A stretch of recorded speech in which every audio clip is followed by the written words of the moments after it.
Alexa ಅಂತ. ಈ 4 ಸಿನಿಮಾಗಳ ಜೊತೆ ಇದು ಕೂಡ ಒಂದು ಸಸ್ಪೆನ್ಸ್ ಥ್ರಿಲ್ಲರ್ ಆಗಿ ಬಂದಿರುವಂತ ಸಿನಿಮಾ. ಇವಿಷ್ಟನ್ನು ನೋಡಾದ್ಮೇಲೆ ಈ ಸಿನಿಮಾ ಯಾಕೆ ಮಿಸ್ ಮಾಡಿದೆ ಅಂತ ಇರ್ಲಿ ಅಂದ್ಬಿಟ್ಟು ಹೋದೆ. ನಮ್ಮ ಮೈಸೂರಲ್ಲಿ ಲೀಡೋ ಥಿಯೇಟರ್ ಹಾಕಿದ ಕೇಸ್ ಆಫ್ ಕೊಂಡಣ ರಿಲೀಸ್ ಆಗಿದೆ.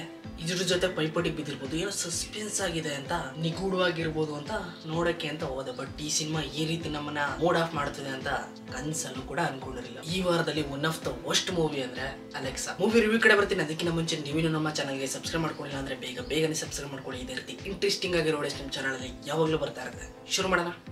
ಮೂವಿ ಒಂದೇ ಸ್ಟೋರಿ ಇಷ್ಟೇನೆ, ಅಷ್ಟು ದೊಡ್ಡದಾಗಿ ಏನೋ ವಾವ್ ಅನ್ನೋ ರೇಂಜ್ಗೆ ಯಾವ ಥರನೂ ಮಾಡಿಲ್ಲ ಈ ಸಿನಿಮಾನ. ಅದು ಅಲ್ಲದೆ ಈ ಸಿನಿಮಾದಲ್ಲಿ ಹೊಸ ಇರೋ ಬೇರೆ, ಅವ್ರ ಆಕ್ಟಿಂಗ್ ನೋಡ್ಬಿಟ್ಟು ನಿಜವಾಗ್ಲೂ ಗರ ಬಡ್ದಂಗೆ ಆಗ್ಬಿಟ್ಟಿತ್ತು. ಅಕ್ಕಪಕ್ಕದಲ್ಲಿ ಕೂತಿರೋರೆಲ್ಲ ಹುಟ್ಕೋರಿ ಮದುವೆ ಸೀರೆ ನೋಡ್ದಂಗೆ ಆಗ್ತಾ ಇದೆ ಅಂತ ಹೇಳ್ತಾನು ಇದ್ರು. ಸಿನಿಮಾ ನೋಡ್ತಿದ್ರೆ ಅದೇ ರೀತಿನೇ ಫೀಲ್ ಆಗೋದು. ಇದು ಸಿನಿಮಾ ಅಂತ ಅನ್ಸದೇ ಇಲ್ಲ.